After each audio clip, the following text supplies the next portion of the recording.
Salam hörmətli izləyicilər. Bugünkü videoda mən bu maşının motorların gücü barədə danışmaq istəyirəm.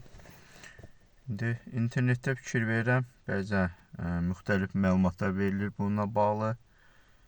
Yazırlar, məsələn 290 at gücü nə qədərsə var belə. Bu da ondan irəli gəlir ki, burada deməli iki əsas hərəkət verici motor var. Biri benzin motor, biri elektrik motor. Yəni digər elektrik motor isə burada generator rolunu oynayır. Yəni onun maşını hərəkətə gətirməsində heç bir rolu yoxdur. Və bu benzin motorun at gücü 110 at gücüdür.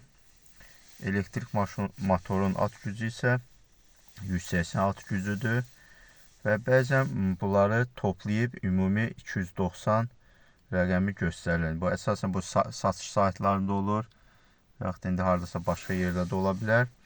Lakin bu 290 at gücü heç belə dəqiq məlumat deyil. Yəni bunların belə bir yerdə toplanması düzgün deyil. Yəni bunlar heç vaxt da belə toplanıb həmin gücü vermirlər.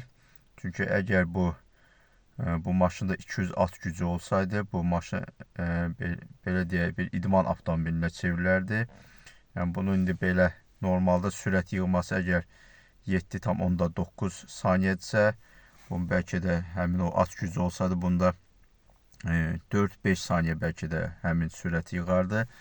Yəni bu avtomobil yəni adi avtomobildir. Bunun üçün heç elə bir gücə ehtiyacda yoxdur. Ya bu maşın bu məqsədlər üçün yaradılmayıb. Yəni adi şəhər avtomobilidir.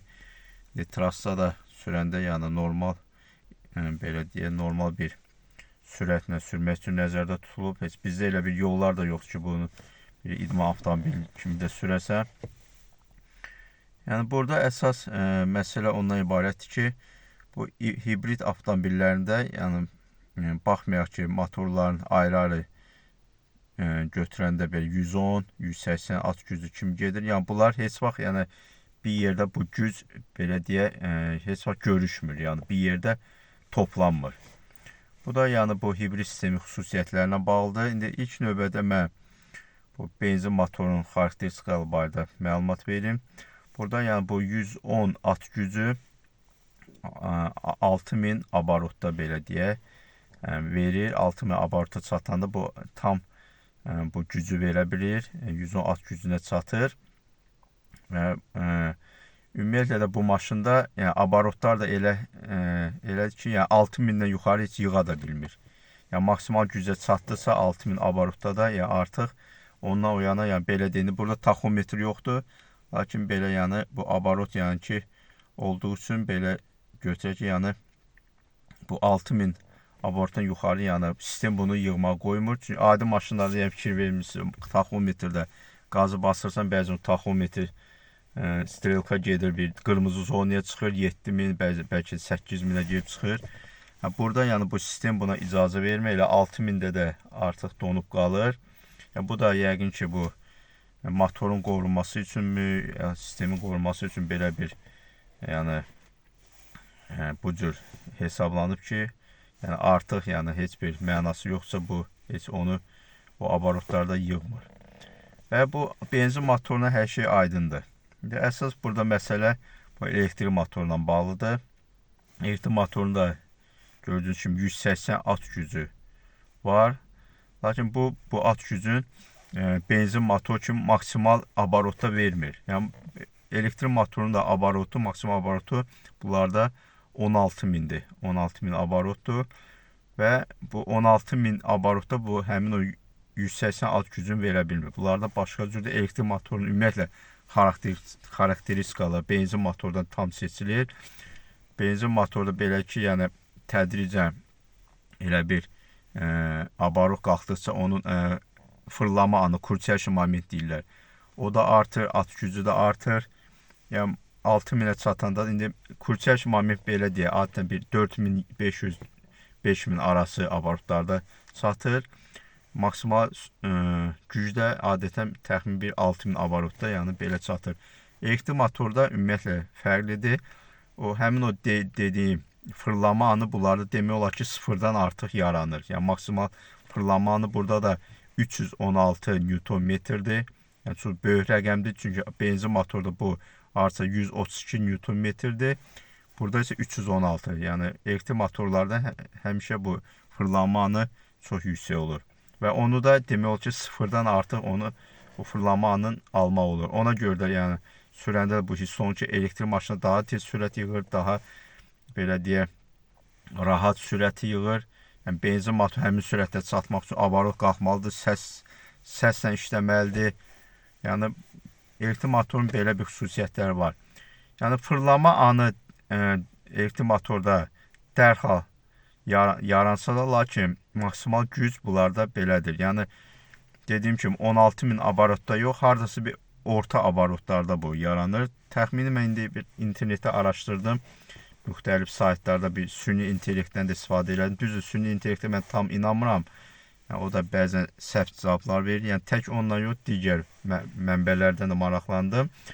Və maksimal güc, bunlarda həmin o 180 at gücü təxminən 5000-9000 abarot arasında yaranır. Bu da hardasa belə deyək, maşın belə sürətinə çevirəndə onu, bu harada 80-120 km/saat sürət belə həddində bu, yəni maksimal sürəti verə bilir. Və indi belə deyək, bu maşın da harasa təxmini maksimal sürəti də 180-185, yəni deyilənə görə belə. Yəni mən özüm o sürət sürməmişəm, dəqiq bilmirəm, yəni bu internetdə olan məlumatdır.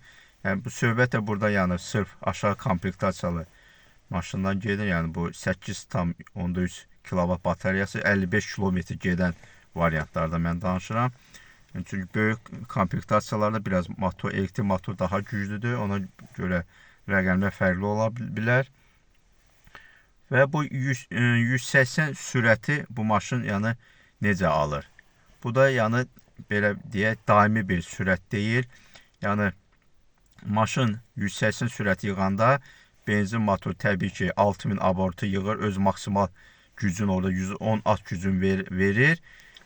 Elektrik motor isə yəni həmin o sürətdə 16000 abarotu yığır və 16000 abarotu o artıq maksimal gücün deyil, hardasa o deyilənə görə onun 40-60%-ni verə bilir artıq.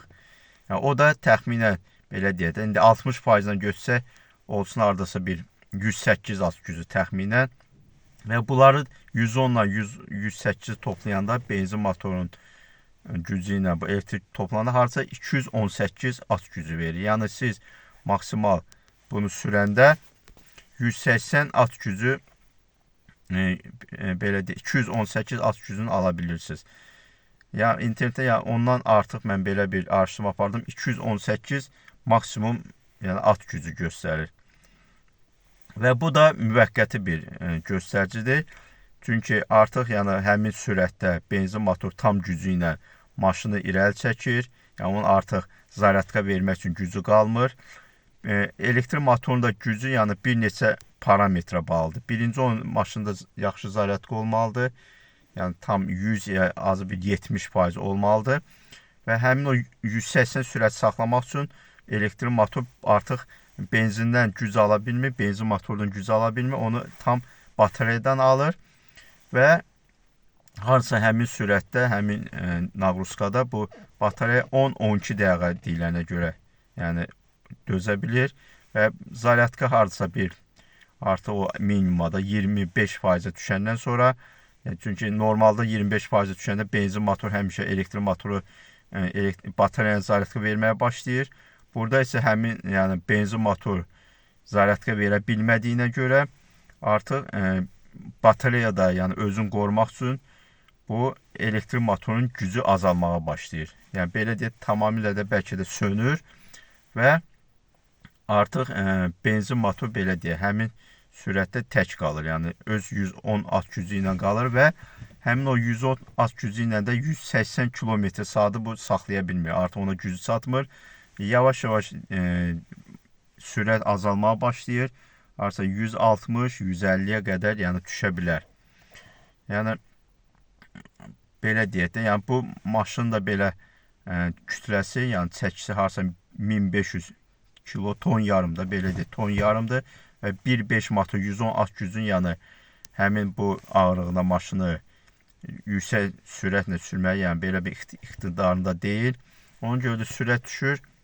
160, 150 ola bilər 140-a düşsün də yəqin ki o indi havadan da küləyin müqavimətindən də asılıdır. Bir neçə faktorlar var. Maşın yəni içində adamların sayından da asılı ola bilər. Yəni belə bir vəziyyət yaranır. Yəni gördüyünüz kimi burada da yəni elektrik motorun bu xarakteristikaları maşının yəni bu sürətinə, gücünə təsir edir.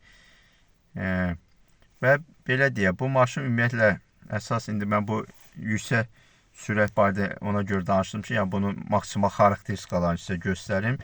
Yəni ki bu maşın ümumiyyətlə yəni belə 180 sürətlə sürmək üçün hesablanmayıb. Yəni bunun yəni ola bilər ki transmissiyası da buna dözməsin, hansısa komponentlər tez xarab olsun. Ümumiyyətlə deyilənə görə yəni yüksək sürətdə hətta o inverter var da, o toku çevirən bir qurğudur.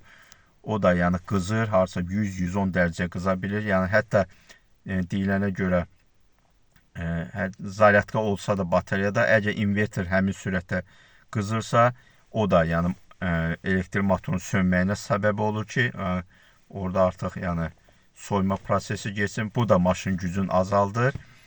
Yəni indi bu məlumatdan lap dəqiq 100% dəqiq olmalı, yəni əmin deyiləm. Çünki bunları mən internetdən yığmışam. İndi bəlkə də kimsə bunu yoxlayıb, özü də şəxsən bunu yəni görüb bu vəziyyəti, maşının yəni maksimal sürətdə sonra birdən-birə gücün azalmağı. Yəni mənim araşdırdığım budur. İndi kimsə bəlkə də özü də hardansa araşdırıb daha da başqa bir fərqli məlumat ala bilər. Yəni bugünkü gün mənim yəni özüm üçün maraqlı idi ki, bu 290 at gücünü hardan götürürlər?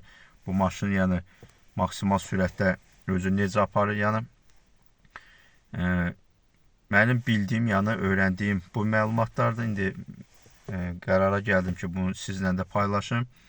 Ümumiyyətlə bu maşın belə deyək də, yəni dedim ki, bu idman avtomobil deyil. Bu əsas ekonomiya üçün hesablanıb və həmin o bayaq dediyim o 80-120 sürətdə yəni ən ideal variantdır. Yəni həmin orada elektrik motorda özünü yaxşı hiss eləyir. Yəni bütün o gözəl özünü o belə də üstün xarakteristikalarını verə bilir. Həm fırlama anı orada yaxşı olur, ideal olur, motorun gücü ideal olur. Orada həm də benzin motorda qoşulur, ona kömək eləyir.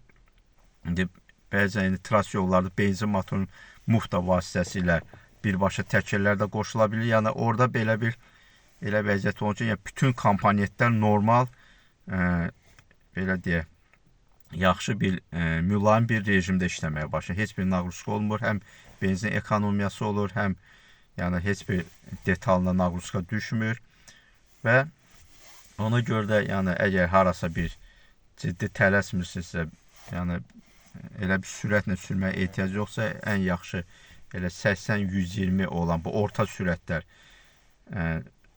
sürmək məsləhətdir. Ümumiyyətlə bizim yollarda da maksimum sürət burada 110-dur. Yəni heç ondan yuxarıda yəni sürmək də təhlükəlidir. Həm cəriməyə gələ bilər, həm yollarda ümumiyyətlə yüksək sürət təhlükə yaradan bir faktordur. Ona görə də yəni tras yollarda belə bir normal sürəti saxlamaq daha yaxşı olardı. Şəhərdə isə yəni bu heç bir bu problemlər olmur. Şəhərdə yəni harsa 65-70 kilometrə qədər ümumiyyətlə yəni belə deyim, maşın çalışır elektriklə işləsin, yəni maksimum elektriklə işləsin. Benzin motorda burada sırf generator rolunu oynayır, yəni təkərlər heç ümumiyyətlə benzin motor təkərlər qoşulmur. Sırf generator yəni mülayim, optimal bir abarotlarda, rejimlərdə işləyir və şəhərdə ümumiyyətlə yəni heç bir bununla bağlı yəni problem olmur. Yəni bununla bağlı demək istədiyim bu qədər. Sağ olun.